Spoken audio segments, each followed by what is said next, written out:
So hi, this is from PySpiders Rajajinagar. So I'm a trainer here. So one of our students got placed in a company, so he is going to share his experience. Hi, my name is RAKSHITH. I have joined Python batch in the month of September. My Python trainer was sir and my SQL trainer was sir.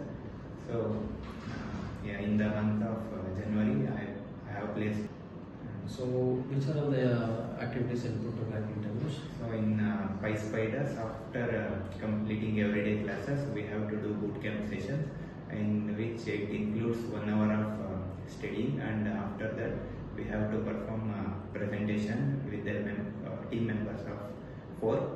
So and also on the regular basis they will help us to do stage presentation, and after completion of like 25%-50% of syllabus, they will regularly conduct the mock interviews, which helped me a lot to crack the interview. So congratulations, thank you.